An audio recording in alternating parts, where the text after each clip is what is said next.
Dr. Gio, thank you so much for being here. Thank you for having me. So coaching golfers to coaching traders and PMs, what are the similarities between sports and trading?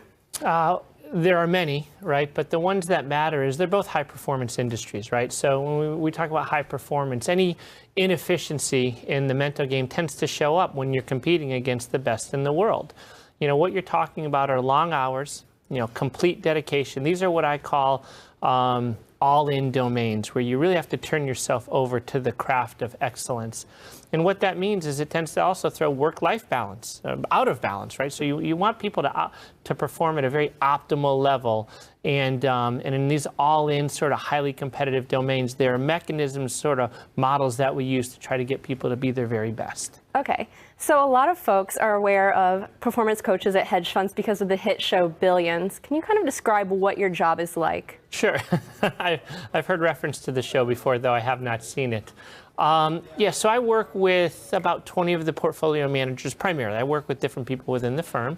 And essentially, when you're talking about a job where there's a lot of variability, so on the PGA Tour, you could hit a perfect shot, but if the wind hits it, the ball might go into a lake. And a portfolio manager may do everything right on the process side, right? Do great research, sort of anticipate what might or might not happen. But God, if the market's in an unwind, or there's a sector implosion, or some other variability, things over which you have no control, you actually may get the print wrong. And so whenever your career is tied to something over which you have no control and there's this much variability, it requires a very disciplined mindset where we're looking for sustainable processes. And essentially that's what I do, right? I meet with portfolio managers, we talk about the process, we talk about what's happening in their personal lives, we talk about their performance, and we try to make sure we turn all the dials to make them perform at their very, very best in a consistent, sustainable fashion. So you work with these PMs, you work with Steve Cohen. What is that one universal trait you'd say the most successful PMs you encounter have? There are a few, but at the tippity top in this industry, it's open-mindedness, because it's evolving, it's ever-changing, right? I mean, as the world changes through globalization and technology and so forth, if you're living in the past and doing things the old way, you're getting left behind. So you have to be open-minded, willing to adapt, willing to pivot, and question all of your assumptions to sort of stay very present and foresee what's going to be happening in the future. And how about what hurts performance the most? Ego, right? When a portfolio manager, an individual gets so confident that they believe they can do no wrong. And so you start trying to impose your beliefs on the way the world should be rather than the way the world is, which is why we talk about two types of confidence, right? There's confidence through arrogance and ego, which is one type of confidence. But also confidence through humility.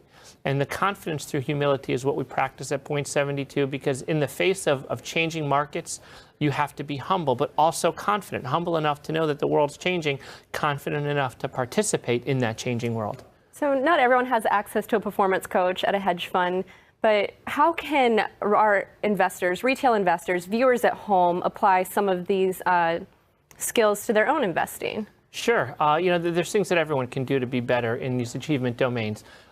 Consistent processes, right? We talk about doing a little bit of the same thing every day. It doesn't have to be static, but essentially you want to get into a consistent, sustainable, repeatable process so that as the world is changing, you actually have a process to fall back on.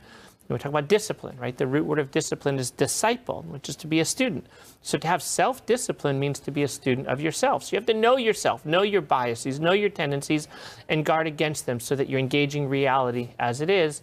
And I would say, you know, the big one is confidence. There's no doubt that even the best investors in the world are only correct 55% of the time, which means you're wrong 45% of the time. And in the face of that much quote unquote failure, you have to have a way to protect your confidence and sort of be able to go all in and decisive on a, you know, if you see a setup that you like, you have to be able to make that decision and forget about those, not forget about the failure, learn from the failures and be confident going forward. Thank you, Dr. Gio, for stopping by.